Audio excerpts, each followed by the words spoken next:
Media circle நேயர்களுக்கு வணக்கம். இன்றைக்கு நம்மோட நேர்காணலுக்காக கவிஞர் ராஜகம்பீரன் அவர்கள் நம்மோடு இணைந்திருக்கிறார். அவரோடு பேசலாம். வணக்கம் சார். வணக்கம். கவிஞர் வைரமுத்து அவர்கள் சமூக வலைதளத்தில் சமீபத்தில் ஒரு போஸ்ட் போட்டிருந்தார். அதில் பார்த்தீங்கன்னா, பொதுவாகவே என் மீது ஒரு பழி உண்டு. ஒரு பாடல் வரிகளை கேட்டாலும் நான் திருத்தி கொடுக்க மாட்டேன். ஆனால் நான் அப்படிலாம் கிடையாது. தேவைப்பட்டால் கண்டிப்பாக நான் மாற்றி அமைத்துலாம் கொடுத்துருக்கேன். தேவையில்லாத கேட்கும்போது தான் நான் மாற்றி அமைக்க மாட்டேன்னு சொல்லிட்டு கவலையோடு அந்த பதிவு போட்டிருந்தார். நீங்களும் பார்த்துருப்பீங்க. உங்களோட கருத்து? நிறைய இயக்குனர்களோடு பாடலாசிரியர்களுக்கு இது மாதிரியான கருத்து ரீதியான மோதல்கள் வருவது என்பது இயற்கை. கருப்பு தான் எனக்கு பிடிச்ச கலரு என்ற ஒரு பாடலை இந்த கலரு மாதிரி பாட்டெலாம் நான் எழுத மாட்டேன், இங்கிலீஷ் ஆங்கிலம் கலக்கிற வார்த்தைகளை நான் எழுத மாட்டேன் என்று ஒரு பெரிய சர்ச்சை இயக்குனர் சேரனுக்கும் வைரமுத்துக்கும். அப்போ இது மாதிரி பல விஷயங்கள் இருக்கிறது அவருடைய பாடல்களில். நிறைய விஷயங்கள் இப்பொழுது கூட சமீபத்தில் கங்கை அமரன் அவருடைய பேட்டியில் பார்வையற்றவனுக்கு எழுதப்பட்ட பாடலிலே போய் அந்திமலை பொழிகிறது, ஒவ்வொரு துளியிலும் உன்முகம் தெரிகிறது, பார்வையற்றவனுக்கு எப்படி தெரியும், முகம் எப்படி தெரியும் அப்படின்லாம் கேட்டார். அப்போ ஒரு கவிஞனுடைய கற்பனையை ஒரு சாமானியனுடைய பார்வையிலிருந்து எப்படி பார்ப்பது அப்படின்னு பல கேள்விகள், பல விமர்சனங்கள் இருக்கிறது. அப்போ கவித்துவமாகவே பாடுவாங்களா? ஒரு கேரக்டர் சாதாரண கேரக்டராக இருக்கும், கதையில் இருக்கக்கூடிய கதாபாத்திரம் சாமானியனாக இருப்பான், ஆனால் பாடல் வரி ரொம்ப கவித்துவமாக இருக்கும். அப்போ அந்த கேரக்டர் எப்படி அவ்வளோ கவித்துவமாக பாடும்? அதில் என்ன நியாயம் இருக்குது, என்ன லாஜிக் இருக்குது அப்படின்னு சில பேர் கேட்குறவங்களா இருக்காங்க. அப்போ பேசுறது மாதிரியே பாட்டு எழுதுறதுன்னு ஒன்று இருக்குது. நீங்கள் கண்ணதாசன் கவிதைகள் பாடல்களில் எவ்வளவுதான் கவித்துவம் இருந்தாலும் அது ஒரு பேச்சு மொழியினுடைய தன்மை இருக்கும். நான் பேச நினைப்பதெல்லாம் நீ பேச வேண்டும் அப்படின்னு இருக்கும். நான் பேச நினைப்பதெல்லாம் நீ பேசணும் அப்படிங்கிறது பேச்சு மொழியாக தான் இருக்கும். அதனுடைய பொருளுக்குள்ள ஒரு கவித்துவம் இருக்குமே தவிர பேச்சு மொழியாகவே ரொம்ப விஷயம் இருக்கும். உன்னை காணாத கண்ணும் கண்ணல்ல, ரொம்ப எளிமை யதார்த்தமாக இருக்கும். இவர் ரொம்ப அடர்த்தியான தமிழ், ஆழமான தமிழ்லாம் அவர் நிறையா எழுதியிருக்கிறாரு. அதனால நிறையா சர்ச்சைகளையும் அவர் தொடர்ந்து சந்தித்து கொண்டே இருக்கிறாருன்னு கூட நம்ம ஒரு உதாரணத்துக்கு மனிதன் மனிதன் எவன்தான் மனிதன் ஒரு ரஜினிகாந்த் நடித்த ஒரு படம் இருக்கு. நாயகன் வெளிவந்த அதே காலகட்டத்தில் ஒரு ரஜினிகாந்தோட படம். அதில் ஒரு பயங்கரமான வரி இருக்கும். அடுத்த வீட்டில் தீப்பிடிக்க நினைப்பவன் மனிதனா, அந்த நேரம் ஓடி அணைப்பவன் மனிதனா அப்படிலாம் எழுதியிருப்பாரு. இரவில் மட்டும் தாலி கட்ட நினைப்பவன் மனிதனா அப்படின்னு ஒரு வரி எழுதியிருப்பாரு. அப்படின்னா என்ன அர்த்தம்னா, ஒரு பெண்ணை ரகசியமாக அவளை அவருடைய உடலை அனுபவித்துக் கொள்கிறான், அவருடைய உறவை அனுபவித்துக் கொள்கிறான். ஆனால் பகிரங்கமாக அவளை மனைவி என்று ஒப்புக்கொள்ள மாட்டான். மிஸ்யூஸ் பண்றது அப்படிங்கிறத அந்த மீனிங்ல அது மனிதத்தன்மை அது அப்படின்னு அவர் எழுதியிருப்பார். இந்த பாட்டுக்கு பயங்கரமான எதிர்ப்பு. என்ன காரணம்னா, கடலோர மாவட்டங்கள்லாம் இருக்காங்கல்ல, ராமநாதபுரம், கீழக்கரை, அந்த மாதிரியான பல கடலோர மாவட்டங்கள்ல இஸ்லாமியர்களுடைய வழக்கம் என்னன்னா, மாலை நேரத்துல தான் திரும்பும். ஏன்னா பகல்ல அவங்க வேலைக்கு போயிட்டு, கடலுக்கு மீன் பிடிக்க போயிட்டு, விவசாயத்துக்கு போயிட்டு, அவங்களுடைய தொழிலெலாம் முடிச்சுட்டு மாலை நேரம் பொழுது அடைகிற நேரத்துல தாலி கட்டுற அந்த நிக்கா நடக்கிற விசேஷங்களை நடத்திட்டு இரவு உணவு டின்னர் மட்டும்தான். நைட்டு ஒரு பெரிய நல்ல சிறப்பான ஒரு சாப்பாடு ஏற்பாடு பண்ணியிருப்பாங்க. சாப்பிட்டுட்டு தொழுகை பண்ணிட்டு போய் கலைஞ்சு போயிடுவாங்க. இரவில் மட்டுமே தாலி கட்டுகிற வழக்கம் உடைய கடலோர கிராமங்களின் இஸ்லாமியர்களுக்கு மத்தியில் இது கொந்தளிப்பை உருவாக்கி விட்டாங்க. அவங்களதான் சொல்லிட்டாங்க, அவரதான் சொல்லிட்டாங்க. அது ஒரு அவர் இதை இவருக்கு தெரியாதுல்ல. இந்த கலாச்சாரம் அவர் தேனி மாவட்டத்துக்காரரு, அவருக்கு இப்படி ஒரு வாழ்க்கை முறை இருக்கிறது, கீழக்கரைக்காரங்க வாழ்க்கை முறையில் அப்படி ஒன்று இருக்கு அப்படிங்கிறது அவருக்கு தெரியாது. எனக்கே கூட ராமநாதபுரம் மாவட்டத்தினுடைய பகுதியில், நான் சிவகங்கை மாவட்டத்துக்காரன், எனக்கே தெரியும். இப்போதான் பகலில் திருமணம் வைக்கிறாங்க. அப்போல்லாம் மாலை பொழுதுல தான் திருமணமே நிகழும், இரவு நேரத்தில். அப்போ பெரிய விளக்கு வசதிகள் இல்லாத காலத்தில் கூட பெட்ரோமாஸ் லைட்டோட எல்லாம் ஊர்வலம் போகும், மணமகன் ஊர்வலம்லாம் நடந்திருக்கிறது. அப்போ இது மாதிரி பல கருத்துக்களில் அவர் முரண்பட்டு இருக்கிறார். இப்போ உதாரணத்துக்கு நீங்கள் ஜென்டில்மேன் படத்தில் ஒட்டகத்தை கட்டிக்கணும் ஒரு சாங் இருக்கு. அந்த சாங் ரெக்கார்ட் பண்ணிட்டு ஷூட்டிங் போகிறாங்க. அவங்க ராஜஸ்தான் பக்கம் போகும்போது அவங்க படப்பிடிப்புக்காக தங்கியிருந்த பகுதிகளில் ஒட்டகத்துக்காக ஏற்பாடு செய்கிறாங்க, ஷூட்டிங்காக வேண்டி. அந்த நேரம் ஒட்டகம் கிடைக்கல. ஒவ்வொரு சீசன்லேயும் ஒன்று சில இது கிடைக்காம போயிடும். ஒட்டகமே கிடைக்கல அவங்களுக்கு. படப்பிடிப்பு அவங்க தேர்வு செய்ய பகுதிகளில் ஒட்டகம் இல்லை. என்ன செய்யறதுன்னு அவங்களுக்கு தெரியல. இதுக்கு மாற்று ஏற்பாடு என்ன இருக்குது அப்படின்னு டைரக்டர் சங்கர் கேட்குறாரு. அவர் சொல்கிறாங்க, இந்த பக்கம் குதிரை நிறையா இருக்குது. சரி, ரைட்டு, ஒரு கடத்தல்காரன் எல்லாத்தையும் கொள்ளையடிச்சிட்டு தப்பிச்சு போகிறேன் பாலைவனம் வழியா, அதான் சீனு. அப்போ ஒட்டகத்தில் போகிறத விடவும் கடத்தல்காரனுக்கு ஒரு குதிரையில் போகிறது நல்லாயிருக்கும், சூப்பர் அப்படின்னு சொல்லிட்டு சீனை மாற்றி எழுதிட்டாங்க. இப்போ பாட்டு ஒலிக்கும் போது ஆடியோவில் ஒட்டகத்தை கட்டிக்க கெட்டியாக ஒட்டிக்க வட்ட வட்ட பொட்டுக்காரி பாட்டு ஓடும். ம். நீ எல்லாம் குதிரையில போயிட்டு இருப்பாங்க. பார்த்தவன் அது வைரமுத்துக்கு வந்து கொஞ்சம் கூட ஒரு இதே தெரியாதா, குதிரையில போறவனுக்கு போய் ஒட்டகத்துல போறான்னு எழுதியிருக்காங்க. மாத்துனது டைரக்டரு. பழிச்சொல் வந்து இவர் மேல. அது மாதிரி நீங்க பாத்தீங்கன்னா ஓ போடுன்னு ஒரு பாட்டு இருக்கு. அது இவர் எழுதவே இல்லை. அதுல இன்னொரு குடும்பம் ஒண்ணு இருக்கு. ஓ உதட்டோரம் சிகப்பே அந்த மருதான் நீ கடனா கேக்கும் உதட்டோரம் சிகப்பேவா, இந்த வரி நான் ஏற்புடைய வரி அல்ல, ஏற்க மாட்டேன் அப்படின்னு வைரமுத்து வந்து சீமான் டைரக்டர் பாஞ்சாலங்குறிச்சியில சீமான்ட்ட வந்து வைரமுத்து முரண்படுறாரு. உதட்டோரம் சிகப்பேன்னு எழுத முடியாது. அவர் ஒரு கவித்துவமான ஒரு கேட்சிங்கான வேர்டு இருக்குன்னு நினைப்பாரு. முதல் வரியா அவர் சொல்லிதான் சில என்ன பண்ணுவாங்கன்னா டம்மியில் இருக்குன்னு ஒண்ணு உண்டு. என்ன செய்வாங்கன்னா என்ன மாதிரி பாட்டு அமைய வேண்டும் அப்படிங்கிறதுக்கு ஒரு ஒரு அவங்களுக்கு தேவையான விஷயங்களை எழுதி கொடுத்து அதை விட மெரிட்டா அவங்க எழுதி கொடுப்பாங்க பாடலாசிரியர். அவருடைய தேவை என்ன இருக்கிறது அப்படிங்கிறதுக்காக ஒரு முன்மாதிரியான சில வரிகளை எழுதி காட்டுவாங்க. அதை அப்படியே இவங்க வந்து வச்சுக்க மாட்டாங்க. இவங்க அதை விட பொயட்டிக்கான வரிகள் போட்டு ரொம்ப கவித்துவமான வார்த்தைகள்லாம் போட்டு அது எழுதுவாங்க. அதுக்கு எழுதப்பட்டது. இதை மாற்ற மாட்டேன்ட்டாரு சீமான். அதுல பாத்தீங்கன்னா அந்த பாட்டுல ஏன் வேட்டிக்கு அவுந்து விடும் யோகம் இன்னைக்கு, ஏன் சேலைக்கு கசங்கி விடும் யோகம் அன்னைக்குலாம் வரும். அப்ப இதுல என்னன்னா இவ்வளவு பளிச்சுன்னு எழுதுறது இருக்குல்ல, இந்த மாதிரி அவர் எழுத மாட்டார். காமத்தை எழுதுவதாக இருந்தாலும் காதலை எழுதுவதாக இருந்தாலும் அதுக்குள்ள ஒரு நயத்தக்க நாகரீகமான ஒரு விஷயங்கள்லாம் கலந்துதான் வந்து வைரமுத்து எழுதுவது வழக்கம். இப்ப இவங்க வந்து என்ன செய்யறதுன்னா இயக்குனர்கள் சில வரிகளை உள்ள பூத்துறது. இந்த பழியெல்லாம் யாரு மேல சேரும்? பாடலாசிரியர் மேலதான், அவர் மேலதான் சேரும். அப்ப அது என்ன ஆகி போச்சுன்னா பல இடங்கள்ல வந்து இயக்குனர்களோட முரண்பாடு வரும், திருத்தி கொடுக்கறதுல விஷயங்கள்ல முரண்பாடு வரும். ஏறத்தாழ அதாவது ஒரு பாட்டினுடைய பல்லவி முதல் வரி இருக்குல்ல, அது இளையராஜா இசையமைக்கும் போது அவரே பாடிடுவார். எங்குத்தமா ஒங்குத்தமான்னு தான் அவர் ஹார்மோனியத்திலே அவர் பண்ணிடுவாரு. இப்ப பல்லவியை கழிச்சுட்டு ஒரு முதல் 2 வரியை கழிச்சுட்டு தான் பாடலாசிரியர் எழுத முடியும். எல்லா பல்லவியும் அவர் எழுதுறது அப்படிங்கிற மாதிரி ஒரு விஷயம் இருக்குல்ல. இப்ப இதெல்லாம் வந்து வைரமுத்துவுக்கும் இளையராஜாவுக்குமான தகராறுல முக்கியமான விஷயம், முரண்பாடு. ஏன்னா இவர் என்ன செய்வார்னா சில திருத்தங்களை வந்து வலிந்து சொல்லுவாரு. அப்ப வந்து நம்ம வந்து அதை தவிர்க்கிறதுக்கு என்ன வழினா, ரெக்கார்டிங் தேட்டருக்கு வேணும்னே தாமதமாக போகுது, கடைசி நேரத்துல வந்து அந்த பாடகர்கள்லாம் வந்துருவாங்க, ரெக்கார்டிங் டைம் ஸ்டார்ட் ஆகும்போது லிரிக் அது வரைக்கும் கொடுக்காம இருக்கிறது, கடைசி நேரத்துல டக்குன்னு கொண்டு கொடுக்கும்போது டைம் இல்லப்பா கரெக்ஷன் பாடுங்க அப்படியே பாடுங்க அப்படின்னு சொல்லும்போது அப்படி ஓகே ஆயிரும். இதனால பாடலாசிரியர்கள், இசையமைப்பாளர்கள், இயக்குனர்கள் 3 பேர்லயுமே என்ன பண்ணுவாங்கன்னா ஆளாளுக்கு ஒரு கருத்து சொல்லுவாங்க. ஏன்னா எல்லாருமே தன் மேதமையை காட்டுறதுன்னு ஒண்ணு இருக்குல்ல. இப்ப இயற்கைன்னு ஒரு படம் ஷாம் நடிச்சு இயக்குனர் ஜனநாதன், மறைந்த எஸ்பி ஜனநாதன் அவருடைய முதல் படம். அந்த படத்துல வந்து கதை என்னன்னா, கதாநாயகன் வந்து ஒரு சாதாரண ஷிப்பிங்ல வேலை பார்க்குறவனா ஷாம் இருப்பார், கப்பலோட கேப்டனா வந்து அருண் விஜய் இருப்பார். அவர் இந்த பொண்ணை வந்து காதலிச்சுட்டு இந்த பொண்ணுக்கு அந்த அருண் விஜய்க்கு லவ் ஆயிரும். ஆனா அவர் கப்பல்ல நான் போறேன், நான் எப்போ வருவேன்னு எனக்கு தெரியாது, என்னை நம்பிக்கிட்டு இருக்காத அப்படின்னு அவர் சொல்லிட்டு போயிருவார். இவளுக்கு அவன் மேல ஒரு பெரிய தீராத ஒருதலை காதலா இருக்கும். அவன் திரும்பி வரமாட்டான், அந்த கப்பல் வராது, என்னைய காதலின்னு ஷாம் சொல்லிக்கிட்டே இருப்பார் படம். இதுதான் சிச்சுவேஷன்.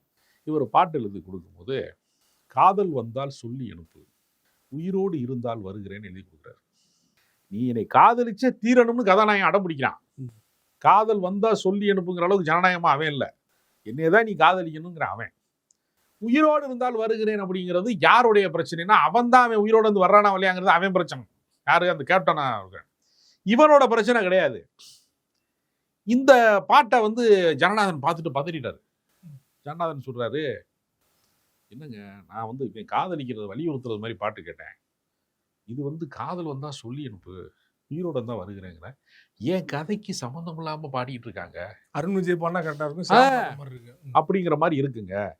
அதனால இது வந்து ஷாமுக்கான பாடலா இல்ல, வேறொரு தன்மையா இருக்கு, இதை மாத்தி கொடுங்க. நான் மாத்த மாட்டேன் அப்படி சொல்றாரு வைரம். ஏன்னு கேட்கறதுக்கு, உன் கதையில நீ என்ன வேணாலும் வச்சுக்கியா, பாட்டு வந்து ஒரு எமோஷனல் லாங்குவேஜ், அது வந்து உணர்ச்சி வசப்படுகிற ஒரு இடத்துல இருக்கு பேசுறது. கண்ணுக்குள் 100 நிலவா, 100 நிலவு எங்க இருக்கு, 99 நிலவு எங்கே போய் தேடுறது, இன்வெஸ்டிகேஷன் ஆபீசர் வச்சா தர்றது, 1000 நிலவே வா அப்படின்னு புலமை பித்தன் வந்து எழுதியிருக்காரு. கண்ணுக்குள் 100 நிலவான்னு வைரமுத்து எழுதுறாரு. அது வந்து என்னன்னா அது வந்து எமோஷனல். அது அப்படி இருந்தால் எப்படி இருக்கும், ஒரு 100 நிலா இருந்தா அப்படி இருக்கும், அனுபவிக்கணும், ஆராயக்கூடாது. அது அதை வந்து ஒரு ஒரு கற்பனை சுகம். அது இது எமோஷனல், இதுக்குள்ளெல்லாம் வந்து நான் வந்து மாற்றி தர மாட்டேன், பாட்டை நீ வந்து ரெக்கார்ட் பண்ணு சரியா வந்துடும் அப்படின்னு இவர் தன்னுடைய கருத்தை ஓங்கி சொல்றாரு. ஒரு அரை மனதோட, இவரை வந்து பகைக்கவும் முடியாம ஒரு அரை மனதோட தான் ரெக்கார்டிங் ஆகுது. ஆனா அந்த பாடல் என்ன, தேசிய விருது பெற்றிருக்காரு. அது இந்த தகவலை எனக்கு ஜனநாதன் பகிர்ந்து கொண்டாரு. நான் அந்த மாதிரி சொன்னேன். அதுக்கு பின்னாடி உள்ள படத்துல எல்லாம் நான் வேற பாடலாசிரியர் வச்சு எழுதுனேன், இளம் பாடலாசிரியர்கள்லாம் வச்சு எழுதுனேன் அப்படின்னு கூட என்கிட்ட சொன்னார். தேசிய விருது கிடைச்சாலும் அவருக்கு என்னன்னா, இல்ல அவர் எப்படி சொன்னாருன்னா, வந்து இளம் பாடலாசிரியர்கள் நிறைய பேர் இருக்காங்க நம்ம நம்பி, வந்து கவி பேரரசருக்கே எல்லா பாட்டையும் கொடுத்தோம்னா அவர்களையும் நம்ம காப்பாற்ற வேண்டிய பொறுப்பு இருக்கிறது. ஒரு கலைஞனாக நம்ம எல்லாருக்குமான நியாயம் செய்ய வேண்டியிருக்குது. பாரதி ராஜாவே அவருடைய படங்கள்ல வந்து இளம் பாடலாசிரியர்கள் பா விஜய், கபிலன் எல்லாரோடையுமே அவர் ஒர்க் பண்ணியிருக்காரு. ஏன்னா ஒரே ஒருத்தருக்கு சாதகமாகவே இருக்கிறாங்க அப்படின்னு சொல்லக்கூடிய குற்றச்சாட்டு வரும். எல்லா பாடலாசிரியரும் நண்பராக தானே இருப்பாங்க. பாரதி ராஜா படத்துல வந்து வேலை செய்யணும், மணிரத்னம் படத்துல வேலை செய்யணும், எல்லாருக்குமே ஆசை இருக்குங்களே, அதை வந்து அவங்களுக்கும் ஒரு வாய்ப்பு அளிக்க வேண்டும் அப்படிங்கிற அடிப்படையில இந்த மாதிரி இந்த பாடல் அமைந்ததாக ஜனநாதன் சொன்னார். இது மாதிரி நிறைய விஷயங்கள் இருக்கு. அலைகள் ஓய்வுதலை படத்துல வந்து ஒரு பிராமின் கேரக்டர் ஒரு கிறிஸ்தவ பெண்ணுக்கு பதிலாக ஒரு இஸ்லாமிய பெண், இதுதான் ஒரிஜினல் அலைகள் ஓய்வுதலை கதை. இது மணிவண்ணனுடைய கதை, இயக்குனர் மணிவண்ணனுடைய கதை. ஷூட்டிங் போயிட்டாங்க.